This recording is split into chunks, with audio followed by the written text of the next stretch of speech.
अगर लोभ लालच आदि दुर्भाव है तो उसके भी कर्मफल से बचा नहीं जा सकता है। कैसे?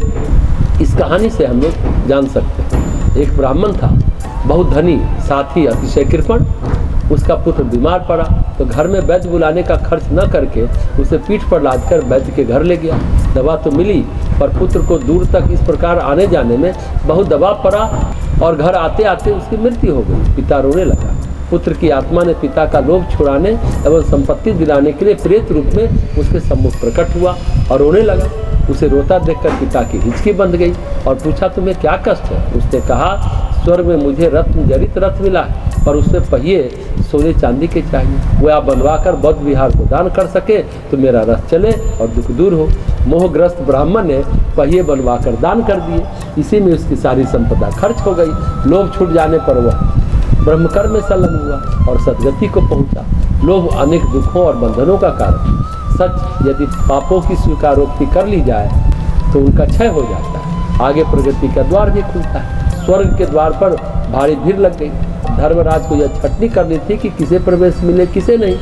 परीक्षा के लिए उन्होंने सभी को 2 कागज दिए, एक में अपने पाप, दूसरे में पुण्य लिखने के लिए कहा। अधिकांश लोगों ने अपने पुण्य तो बढ़ा चढ़ा कर लिखे, पर पाप छिपा लिए।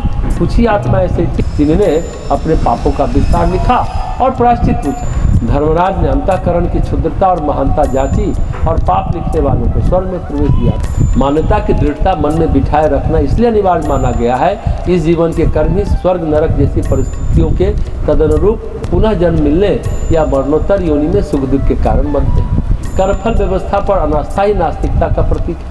आस्तिकवादी तत्व दर्शन में विश्वास रखने वाला व्यक्ति क्रिया की प्रतिक्रिया में, कर्म के प्रतिफल में भी विश्वास रखता है। इस नाते उसकी हर क्रिया सृष्टा के विधान के अंतर्गत चलती व सुव्यवस्थित होती है। कर्मफल वस्तुतः एक ऐसी व्यवस्था है जिसे इच्छा या अनिच्छा से स्वीकार करना ही पड़ेगा। भूतकाल के आधार पर वर्तमान बनता है एवं वर्तमान के अनुरूप भविष्य। किशोरावस्था में कमाई हुई विद्या एवं स्वास्थ्य संपदा जवानी में संपन्नता एवं बलहंता के रूप में सामने आती है।